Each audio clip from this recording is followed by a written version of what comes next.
আপনি বিপদে পড়েছেন, আপনি আল্লাহর কাছে দোয়া করবেন, আপনি নিজে দোয়া ইউনুস পড়বেন, আল্লাহর কাছে হাওমাও করে কানবেন। এটা হলো কোরআন এবং সুন্নাহর নির্দেশ। আর সমাজের প্রচলন যে আপনি আমাদের মাদ্রাসা আল ফারুকে বা সুন্নাহ সেন্টারে চলে আসবেন, আর সুন্নাহ মার্কাজুস সুন্নাহ ট্রাস্টে চলে আসবেন, আমাদেরকে 2000, 2,50,000 টাকা দিয়ে দেবেন, আমরা আপনার জন্য দোয়া ইউনুস খতম করে দেব। আপনার জন্য সহজ কোনটে আর আমাদের জন্য স্বার্থ কোনটে? আপনি কি বিষয়টা বোঝেননি? আপনি হয়তো মনে করবেন আমরা গুনাহগার, আমরা রাখলে তো আল্লাহ শুনবে না। এটাই হলো সকল শিরক কুফুরের মূল। আমরা একটু বোঝার চেষ্টা করি। একটা ছোট্ট বাচ্চা আছে, মা বদরাগী। আচ্ছা বলেন তো, বাচ্চাদেরকে সবচেয়ে বেশি মারে মা, বাবা, খালা, দাদি, ফুফু না বোন? হ্যাঁ, তার মানে সবচেয়ে বাচ্চাদেরকে অপছন্দ করে মা, ঠিক না? হ্যাঁ হ্যাঁ, নানি মারে না, দাদি মারে না, বোনেরা মারলেও দু একটা গাল দেয়, বাপ মাঝে সাঝে, আর মা সব সময়। যেহেতু মা সব সময় মারে, একটা বুদ্ধিমান ছেলে চিন্তা করলো আমার মার সে খারাপ দুনিয়াতে কেউ নেই, অথবা চিন্তা করলো মা আমার খুব ভালো, আসলে সন্দেহ নেই, তো মাটা খুব বদরাগী, মা আমার কথা শুনবে না, বুঝেছি রাগ করেছে। ওর যখনই কোনো কিছু দরকার হয় ও সঙ্গে সঙ্গে দাদির কাছে যায়, অথবা বড় আপুর কাছে যায়, অথবা আব্বুর কাছে যায়, যে আব্বু মার বলে দাও একটু দুধ খাবো, কি ভাত খাবো, কি বাথরুমে যাব। দাদি অথবা আপা অথবা আব্বা বলে দেয়। এইরকম ছেলেকে মা কি পছন্দ করে না অপছন্দ করে? পছন্দ করে। হ্যাঁ, যে ছেলে নিজের মনের কষ্ট, ব্যথা, বেদনা মায়ের কাছে না বলে অন্যের কাছে যে বলে, তার মাধ্যমে মাকে বলে, মা কি ওই সন্তানকে ভালোবাসে না বিরক্ত হয়?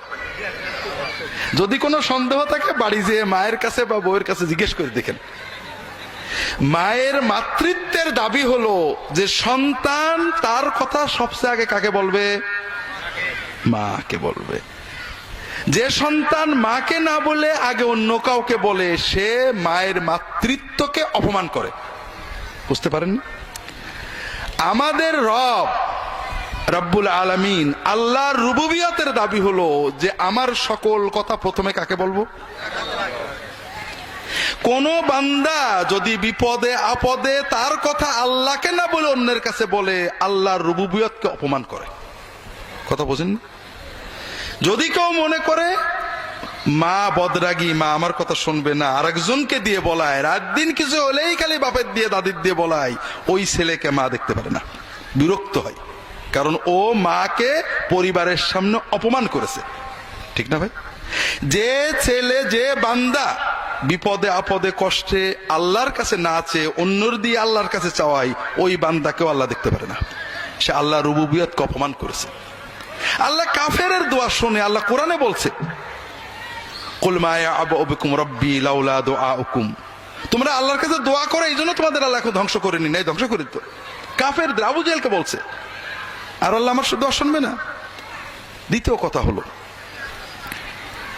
আমরা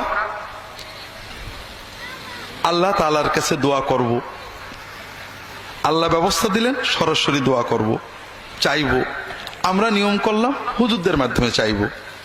আরো মজার ব্যাপার দেখেন, আপনি বিপদে পড়েছেন, আর বিপদে পড়লে হাদিস শরীফে সহিহ হাদিস আসছে, দোয়া ইউনুস পড়ে আল্লাহর কাছে চাইলে আল্লাহ কবুল করে। দোয়া ইউনুস মানে কি? লা ইলাহা ইল্লা আনতা সুবহানাকা ইন্নী কুনতু মিনাজ জালিমিন। লা ইলাহা ইল্লা আনতা, আল্লাহ তুমি ছাড়া কোনো মাবুদ নেই। তার মানে বিপদে পড়ে ডাকার মতো, বিপদ থেকে তরানোর মতো, বিপদগ্রস্তকে রক্ষা করার মতো, বিপদগ্রস্তের ডাক শোনার মতো আল্লাহ তুমি ছাড়া কেউ নেই। ইন্নী কুনতু মিনাজ জালিমিন, আল্লাহ আমি অন্যায় করে ফেলেছি। এর অর্থ কি? যে আমাদের উপরে যে বিপদ আপদ গজব কষ্ট আসে আমাদের অন্যায়, ঠিক না? আর বান্দা যখন অন্যায় স্বীকার করে আল্লাহর কাছে কান্দে, আল্লাহ মাফ করে দেয়। এটাই তো কথা। এই জন্য রাসূলুল্লাহ সাল্লাল্লাহু আলাইহি ওয়াসাল্লাম বলছেন, যদি কোনো বান্দা বান্দি যে কোনো বিপদে দোয়া ইউনুস পড়ে আল্লাহর কাছে দোয়া করে, আল্লাহর সঙ্গে সঙ্গে তার দোয়া কবুল করে নেয়। এটা হলো আল্লাহ এবং তার রাসূল সাল্লামের শিক্ষা। আমরা কি শিক্ষা দিই আপনাদের? দোয়া ইউনুস শুধু পড়লে হবে না, খতম করতে হবে। খতমটা কিন্তু আমাদের বানানো, কোরআনেও নেই, হাদিসে নেই। কোরআন বেশি বেশি পড়ো, সাধ্য মতো পড়ো আর কাঁদো। আপনি যদি মনের আবেগে 100 বার, 50 বার, 2 বার, 10 বার পড়ো, আল্লাহর কাছে হতে পারে। আর খতম মানে 1 লক্ষ, 1.25 লক্ষ শুনলে আপনার চোখ এখান থেকে এখানে উঠে পড়ে। অত পড়বো কি করে?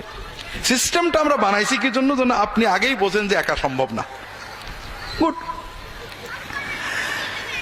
এরপরে আপনাদেরকে বললাম যে আপনি হবেন না, আপনি অন্তত 40 জন আলেমকে ডাকতে হবে।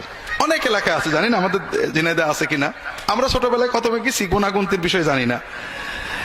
তবে চট্টগ্রাম বিভিন্ন জায়গায় আমরা শুনেছি নিয়ম হলো 40 জন আলেমকে ডাকতে হবে। তো 40 জন আলেম আসবেন, তারা দোয়া করবেন। আপনারা লক্ষ্য করেছেন কিনা আমি নিজে দেখছি, যখন কোনো বাড়িতে আমরা খতমের জন্য যাই অথবা পিতামাতার দোয়ার জন্য যাই, বাড়ির যারা মানুষ তারা কিন্তু কেউ দোয়ায় শরীক হয় না। খেয়াল করেছেন? রান্না বাড়া, খাওয়া দাওয়া, কথাবার্তা, মেহমানদারি, দোয়ায় কিন্তু তারা আসে না কেউ। কারণ তারা বোঝে এত টাকা খরচ করে হুজুরদের দোয়া করছে, আবার আমরা কি দোয়া করব? ঠিক না? তাহলে আমরা 40 জন আলেম সবাই বলছি আল্লাহ আমি জালেম, ইন্নী কুনতু মিনাজ জালিম, আল্লাহ আমি জালেম, আল্লাহ আমি জালেম, আল্লাহ আমি জালেম। আর আপনি বাড়িওয়ালা একমাত্র আলেম যে নিজেকে জালেম বলে স্বীকার করছে না। এটাই তো কথা। আচ্ছা, বিপদটা আসছে কার? আপনার। কার অন্যায় আসছে? আপনার। আর আমরা 40 জন হুজুর বললাম আমি জালেম, আমি জালেম, আপনি একবারও স্বীকার করলেন না। তো এই বিপদ কোন যাই? কিন্তু আলহামদুলিল্লাহ আমাদের খাওয়াও হবে, টাকাও হবে, আপনার কিছু হোক আর না হোক। তো এই জন্য এটা আমাদের সিস্টেমটা আপনার উপযোগী না। আর আল্লাহ এবং তার রাসূল সাল্লাল্লাহু আলাইহি ওয়াসাল্লাম যেটা দিয়েছেন সেটা আপনার উপযোগী। এতে আপনার আরেকটা লাভ আছে। এটা আমার যে অনেকগুলো ঘটনা আছে আমার জীবনের। একটা ঘটনা আমি বারবারই বলি, যারা অনলাইনে আমার লেকচার শোনেন তারা অনেকে রিপিটেডলি শোনেন, কিন্তু সবাই তো আর অনলাইন শোনেন না।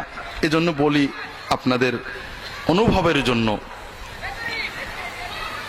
যে আমরা অনেক সময় আল্লাহ তাআলার কাছে দোয়া করার মজাটা বুঝি না। আমি যখন ইসলামিক টিভিতে কাজ করি, আমি কোন কোন বারে লাইভ করতাম সবাই জানে। আর লাইভ স্টুডিওতে ঢোকার অন্তত 1 ঘন্টা আগে পৌঁছে দিতে হয় টিভিতে। তো সম্ভবত একদিন মঙ্গলবারে স্টুডিওতে যাওয়ার আগে বসে আছি রেডি হয়ে, হঠাৎ 2 জন আসছেন, যতটুকু মনে আছে, যে স্যার আমাদের বাড়ি ঢাকাতে বিজয়নগরে, একটা বিপদে পড়ে আসলাম, আমার কিছু জমি আছে বিজয়নগরে, জমির দলিলগুলো একজন ডেভেলপারকে দিছিলাম, কয়েক কোটি টাকার সম্পত্তি, সেখানে হাই রাইজ বিল্ডিং করার জন্য। এখন ডেভেলপার জমির দলিল ফেরতও দিচ্ছে না, এগ্রিমেন্টও করছে না, টাকাও দিচ্ছে না। আর এরা তো বড় বড় কোম্পানি অনেক সন্ত্রাসী পোষে, আমার পক্ষে দলিল বের করার ক্ষমতা নেই। আমি খুব দুশ্চিন্তায় আছি, খুবই মনোকষ্টে, টেনশনে আছি। অনেকেই বলছে অমকের কাছে যাও, জেন দিয়ে বের করে দেবে, অমকের কাছে যাও, তদবিরে হয়ে যাবে। তবে আপনারা ইসলামিক টিভিতে বলেন যে তদবির বা জেন দিয়ে এগুলো করলে ইমান থাকে না, তাই আপনার কাছে আসছি। আমার যদি কোনো সুন্নাত সম্মত ব্যবস্থা আপনি বলতেন, আমল তদবির, তাহলে দেখেন ভাই এই ধরনের কোনো আমল তদবির তো জানা নেই। তবে আল্লাহর কাছে চাইলে তো আল্লাহ দেন।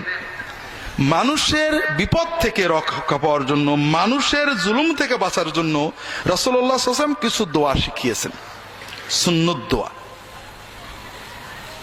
আপনি আমার রাহে বিলায়াত বইটা দিলাম, যে আপনি এই দোয়াগুলো দাগ দিয়ে দিলাম, এই দোয়াগুলো মুখস্থ করে অর্থ সহ, সবচেয়ে ভালো হয় তাহাজ্জুদে পড়বেন, নামাজে সেজদায় যে আল্লাহর কাছে যতটুকু মনের আবেগ চোখের পানিতে চাইতে থাকবেন, বারবার পড়বেন, দোয়া মাসুরাই পড়বেন, নামাজ শেষ করে আল্লাহর কাছে কেঁদে কেঁদে বলবেন, এগুলো বলতে থাকেন, হয়তো আল্লাহ দিয়ে দিতে পারে। এরপরে বিষয়টা মূলত আমি ভুলেই গেছি। মাসখানেক সম্ভবত পরে এসে ওই ভদ্রলোক আসছেন, বলে স্যার একটা সুখবর, কোনো বলা নেই কওয়া নেই, ওই লোকটা আমার বাড়ির দরজায় এসে বেল দিয়ে আমার ওই দলিলগুলো দিয়ে চলে গেল। তো আলহামদুলিল্লাহ, মাশাআল্লাহ, আল্লাহর দয়া, আল্লাহর দয়া, আপনার সুন্নত দোয়া দিয়ে আল্লাহর কাছে দোয়া করেছেন, আল্লাহ কবুল করেছেন। তো না স্যার, তারপরে আমার মনটা খারাপ। কেন? যে আমি গত 1 মাস আপনার কথা মতো তাহাজ্জুদ পড়ছিলাম, আর তাহাজ্জুদের সেজদায় দোয়াগুলো পড়তাম, তে খুব শান্তি পাচ্ছিলাম, মনটা এত ভালো লাগতো। এখন আমার মনে হচ্ছে যদি আরো 6 মাস পরে আমার দলিলটা দিত তাহলেই ভালো হতো। কথা বুঝতে পারেননি? আল্লাহু আকবার। আপনি দলিলও পেয়েছেন, আল্লাহর ওলিও হয়ে গেছেন, আপনি আল্লাহর সাথে মহব্বতের প্রেমের মজা পেয়ে গেছেন, আপনি সব পেয়েছেন, ঠিক না? কিন্তু আপনি আমার কাছে এসে বসে থাকতেন, তাবিজ একটা নিয়ে যেতেন, আমার কাছে 1 লাখ টাকা দিয়ে যেতেন, আমি জেন চালান দেওয়ার কথা বলতাম, আপনি কিছুই পেতেন না।